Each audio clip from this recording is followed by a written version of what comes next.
Perfectly harmless, generally beneficial, and the other thing is, as you rightly said, CO2 increases crop yields. In fact, if we doubled the CO2 compared with today, the yields of most staple crops would increase by up to 40%. And they will be able to grow crops in areas that are now too dry. The fact is that, as Professor Will Happer of Princeton University said in testimony in front of Congress just a few months ago, we are starved of CO2 at the moment. Plants would like to get a whole lot more of it if they could. And one of the things we can observe from space with satellites is that the net primary productivity of plants, which is very much a function of their ability to photosynthesize, and of course CO2 is an essential ingredient in photosynthesis, net primary productivity of plants is already visibly rising. This is a very good thing. That is the most direct way of greening the earth, and those who really believe in making the earth green would want a whole lot more carbon dioxide and not a whole lot less. So if we were going to have geoengineering, and we do have this observable fact dealing with carbon dioxide, then the plants create more oxygen, then we would actually have giant factories terraforming, geoengineering, putting out more carbon dioxide. You'd get, the plants, of course, take in carbon dioxide. Put out oxygen. If we put it out, they take it in. That makes the plants grow more. The more coal-fired power stations China opens up, and it's planning to open up 1 or 2 coal-fired power stations every week between now and the year 2030. And they know they've got to do this to get their people out of poverty and hence stabilize their population. That's what they're going to do. The Chinese ambassador to Italy and his scientific and technical counselor came from Rome to Sicily to attend our conference on planetary emergencies. The scientific counselor sat in on my presentation, and afterwards he said, look, I want full details of what you have just shown us, because you've shown that the IPCC, the official body looking at the UN at this science, has been bending the data and getting its sums wrong and fudging things and producing false graphs. And he said, your own calculations, which seem very straightforward, are clearly demonstrating that we don't have a problem. He said, this has a major implication for China. We really, really need to see this. And so I sent him the background materials for my talk, etc. And there's no doubt that China has got the point. In Copenhagen last year, I got in to the last day of the conference. I was one of the very few observers who were let in. 30,000 observers were registered to be let in. Only a dozen actually got in. I was one of them, and I watched Wen Jiabao, who is the Chinese president of the State Council of China, kind of Chinese prime minister, if you like, and he had spent 55 minutes with President Obama bullying him, trying to persuade him that what he should do is to shut China's economy down in the name of saving the planet. And Wen Jiabao came straight out onto the stage and he said, I'm not going to do it, I'm not going to put China's economic growth and lifting my people out of poverty in any way at risk. If you in the West want to put your economies at risk, send your business to us so that we do your manufactures. We'll happily take the business on. But don't tell us we can't do it, what you've already done. And he was very firm and very clear about it. However, watch this, Alex. You may have noticed that very quietly, but very definitely in the last 6 months, both in Britain and in the United States, official statements were made at the highest level. President Obama there, our foreign secretary here, for the first time explicitly recognizing China's occupation of Tibet. And what I think may be going on is that behind the scenes they may have persuaded China to keep her powder dry until Cancun and then to agree to go along with the so-called process by which we establish the world government of which you and I have often talked, the unelected UN. That was my government. next point, is that China had said no to the Copenhagen, and then suddenly they've been finding factories. They've been saying they may demolish factories. They're saying they may start trying to implement carbon taxes there in their economy. So we're seeing a shift. Yes, and I think it's exactly the same as what was done with Russia, because, as you know, in 2004, the Russian Academy of Sciences looked at all this nonsense and Dr. Ilarionov, who is the chairman of who was then the chairman of the Russian Academy of Sciences, made a great speech after hearing Sir David King and other worthies from Britain telling him how terrible global warming was, saying it was quite clear that none of these people knew any science at all. The whole thing was nonsense, and Russia would not be playing any part in this nonsense.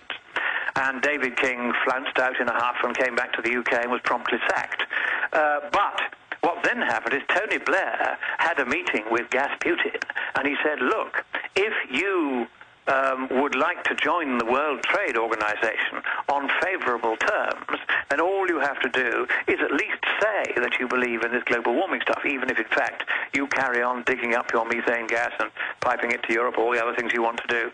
But if you at least say you believe that global warming is going to be terrible, then we'll let you join the World Trade Organization. And that is exactly what happened. Within 6 months, Ilarionov was gone from the Academy of Sciences because he wasn't prepared to change his tune, and Putin appointed somebody else more agreeable to the new political reality. And I think they've done exactly the same with China. I think they've quietly agreed behind the scenes that they would go public, Britain and America, and say to China, okay, we acknowledge publicly that Tibet belongs to China. Well, of course it doesn't. It belongs to the people of Tibet. But don't try telling that to our government or yours, because they don't care about the people of Tibet anymore. They care about playing politics, and I'll tell you why they're doing it. I'll tell you why they're going to these drastic lengths to kick human rights in the teeth, to kick the people of Tibet in the teeth, to kick the people of Russia in the teeth. Why are they doing this? Because they know by now that they've got it wrong on the science. They all panicked and galloped off in the same direction because it meant more taxes, more regulation, more powers by politicians to save us from ourselves at our own expense. That's what they were doing, and they now know that they got it wrong, and they know that their only hope of it not becoming blindingly obvious to everyone that they got it wrong, the entire governing class of the world got it wrong, is actually to put in the measures that they want to put in to shut the world's economy, particularly the West's economies, down. Of course, ultimately, this is the real objective, it's to shut down the economies of the West. And then, when the warming that they had predicted doesn't happen, because by now they know perfectly well it isn't going to happen, regardless of whether we burn lots of CO2 or not, then they will say, there you are, our measures worked, we had it right all along. That's the game they're playing now. It's a strategy of complete desperation. They know they've got it wrong. They know they're beginning to be found out. The ClimateGate emails, the endless revelations from the IPCC, these failed reports where they made huge errors, sometimes deliberate, and refused for years to correct them until it became impossible to hold the line anymore. All of these things have embarrassed world governments hugely, because governments don't ever like to admit that they got something wrong.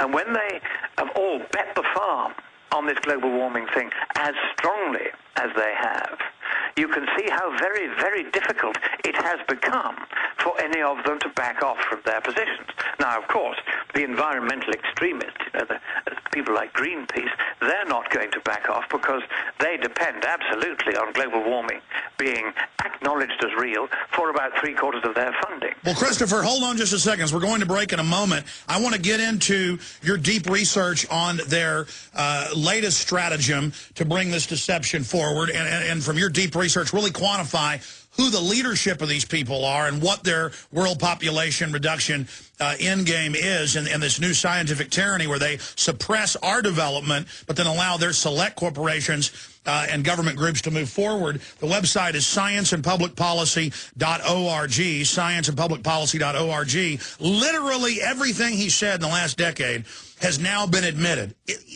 Exactly as he said it. I mean, it's devastating that they're, okay, we did fake the Himalayas melting. We did lie about the rainforest. We did lie about the polar bears. We did premeditatedly lie about, CO2 causing all this warming. I mean, it's incredible, but we've got about 2 minutes till break. Briefly, we've got all these IPCC authors coming out saying it's a fraud. We've got Pachauri admitting all this stuff. Can you just briefly recap their total implosion of credibility that's happened in the last 2 months? Well, here's a very nice little example of it. Pachauri was due to come to a conference that I attended in southern India just a few days ago.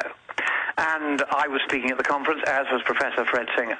And when Pachauri heard that we were going to be there, as well as the usual suspects saying it was all going to be terrible, he refused to come because he knows that as a railroad engineer, he is totally incapable of maintaining an argument on climate. He knows he just doesn't know enough about it. But the other thing was that his so-called bogus charity, TERI, which operates out of India and also has a subdivision in London, that had agreed to put 1 million rupees of funding into the conference, organized as it was by a religious foundation. 3 days before the conference began, Terry pulled out its funding on Pachauri's instructions, saying that they were unhappy that skeptics such as Singer and Monckton were being allowed to have their say at this conference. Now that is going to get them in trouble with the charity commissions not only in India but also in London, where they have already been caught out filing bogus accounts for 3 years, grossly underdeclaring their Well, Lord income. Monckton, isn't that a form of bribery to tell conferences we won't give you the money if you have people critical of us at the event?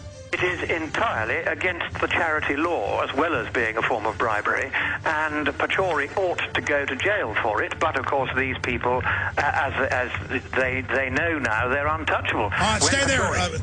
Lord Monckton's our guest. We got to go to break, sir. We'll be right back. More key info straight ahead. Now, Lord Monckton, I'm not trying to pour gravy over you, but you really do deserve it, and you're a model of stick-to-itness for more than a decade, in their face, being criticized, being attacked, them calling for your arrest in major newspapers as a climate denier, and everything confirmed, and now you're at the most prestigious scientific forums in the world, and they're agreeing with you. You're meeting with the top science advisor to the Chinese government, waking them up. I mean, the point is, when we do take the field against oppression and tyranny and lies and neo-serfdom, we are able to defeat it. And just your spirit of resistance is a great example to us all. So I want to thank you for my family and for my listeners for your tireless efforts. I know you crisscross the planet at your own expense fighting these people. Well, that's very, very kind of you. Not a word of that is really deserved, but it's much appreciated nonetheless. And the thing is that you may remember that a few months ago you were talking about how I get attacked a lot. Yes, they're at this all the time now. They've realized I'm dangerous to them. And so they're now trying to take me apart, first of all, personally, and endless, rather poisonous accusations being made. And now, at last, they're beginning to say, well, let's see if we can attack him scientifically. Do you remember that shrimp-like character, Professor Abraham from Minnesota? Yes. Who spent 8 months preparing an 83-minute diatribe, calling me everything from a fraud to a trickster to somebody who made up data, who fabricated data, who misrepresented scientists' work, etc., etc. Over and over again, he libeled me. Well, this insignificant character, wholly unworthy to be even the minor associate professor that he is in a 2-bit Catholic Bible college in Minnesota, he has now had to back off completely because I produced an 84-page letter refuting every lie that he had put out in his horrible broadcast. And you can still get his horrible broadcast published by this 2-bit, 3-legged, 4-eyed, 5-a-side, 6s and 7s, 8th-rate Bible college on its servers. But nobody now takes it seriously. He and the Bible College and the president of the Bible College, a creepy individual who failed to investigate this matter when he was asked to do so, not only by me, but also by many of your own listeners. They have now had to back off into a corner and accept that nobody now takes them seriously as an academic institution at all. Parents are saying to their children, don't go to that Bible college, St. Thomas Bible College in Minnesota. It's not a fit place for people to get a proper education. You will be taught by liars, frauds, and cheats. So they have now backed off into a corner. They're licking their wounds. They're waiting imminently for the libel writ from me, which will finally put them and their associate professor out of business. But they have now really had to accept that he lied. They've had to accept that he lied repeatedly. They've had to accept that he and they had a fair chance to have this put right, and they failed to do so when I gave them the chance to do so privately.